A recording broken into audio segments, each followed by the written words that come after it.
একদিন আপনার মা আর আপনাকে ফোন করবে না। আজ হয়তো তার কথা শুনে বিরক্ত হন, ফোন না ধরতে ইচ্ছে করে, কিন্তু একদিন আপনি নিজেই অপেক্ষায় থাকবেন। মা যদি আর একবার ফোন করতো। একদিন কেউ আর বলবে না, তোর মুখটা কেন শুকনো লাগছে, কিছু খেয়েছিস তো? যে মানুষটি নিজের সবকিছু বিসর্জন দিয়ে আপনার মঙ্গল চেয়েছে, নিঃস্বার্থভাবে ভালোবেসেছে, সে আর থাকবে না। আপনি চাইলেও আর সেই ভালোবাসার ছাই ফিরে যেতে পারবেন না। একদিন আপনার ভুলগুলোর জন্য কেউ আর শাসন করবে না। আজ হয়তো রাগ লাগে, বিরক্ত হন, কিন্তু সেই শাসনই একদিন অভাব হয়ে বুকে চেপে বসবে।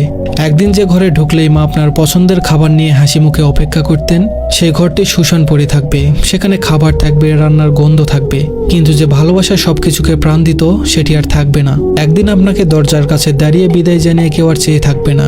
আপনার পায়ের আওয়াজ মিলিয়ে যাওয়া পর্যন্ত অপেক্ষা করবে না। একদিন তার কণ্ঠস্বর চিরতরে থেমে যাবে। একদিন আপনি তাকে ডাকার জন্য চিৎকার করবেন, কিন্তু কোনো জবাব পাবেন না। তার হাতে মাথায় হাত বুলিয়ে দেওয়ার আর কেউ থাকবে না। রাত জেগে আপনার জন্য চিন্তা করার মানুষটি আর থাকবে না, যতই ব্যস্ত থাকুন না কেন। একদিন আপনি সব কাজ ফেলে শুধুই তার স্পর্শের অভাব অনুভব করবেন। তখন কোনো কিছু দিয়েই সেই শূন্যতা পূরণ করা সম্ভব হবে না।